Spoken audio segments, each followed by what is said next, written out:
অনির্দিষ্টকাল ক্ষমতা ভোগ করার জন্য স্বপ্ন দেখছে কেউ কেউ। বর্তমান সভ্য বিশ্বে গণতান্ত্রিকভাবে শাসন ব্যবস্থার জন্য নির্বাচনের কি কোনো বিকল্প আছে? সেই নির্বাচনের কথা বললে ওনারা খুব গুসা হয়।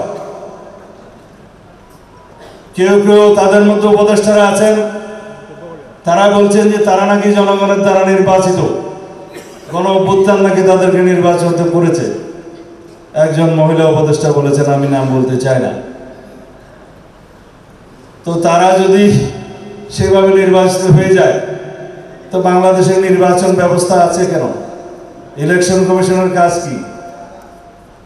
আমরা যারা ভোটার লিস্টিতে অন্তর্ভুক্ত হতে চাই, ভোট দান করতে চাই, ভোটাধিকার প্রয়োগ করতে চাই, যার জন্য দীর্ঘ 16-17 বছর সংগ্রাম রক্ত দিলাম, তাহলে এগুলোর তো কোনো দরকার নাই।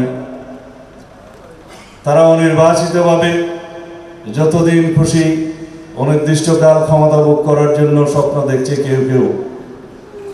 আমি কয়েকদিন আগে একটা জনসভায় তাদের বিরুদ্ধে কিছু নসিহত করে বক্তব্য দিয়েছিলাম, আজকে দেব না।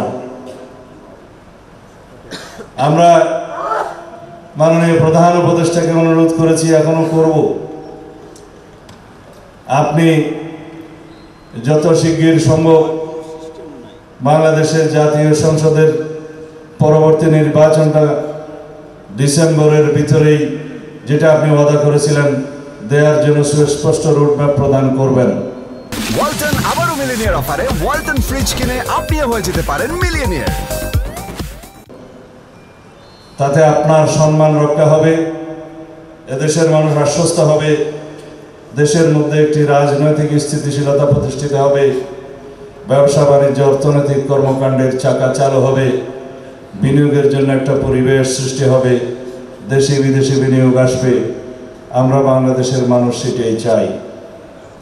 যারা আপনার কয়েকজন উপদেষ্টা বিভিন্ন রকমের চক্রান্ত করে দেশে অস্থিরতা এবং অস্থিতিশীলতা সৃষ্টি করতে চায়, তাদের সম্পর্কে আপনাকে আমরা জানিয়েছি। আপনি সেই বিষয়ে ব্যবস্থা নেন যাতে দেশের স্থিতিশীলতা রক্ষা হয়, কোনো রকমের অস্থিতিশীল পরিস্থিতি সৃষ্টি না হয়, রাষ্ট্রের মধ্যে কোনো অরাজকতার সৃষ্টি যাতে করার কেউ পায় তারা না পায়।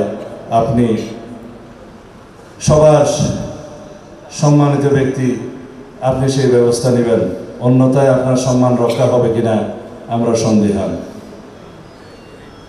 কথাগুলো খুব নরম ভাষায় বললাম, সেজন্য মাননীয় প্রধান উপদেষ্টা খুব নরমভাবে নেবেন, আশা করি সেটা হবে না।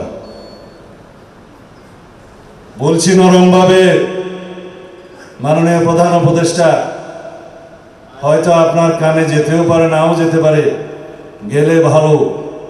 আর যদি আপনি কানে না তোলেন তাহলে সবার জন্যই খারাপ।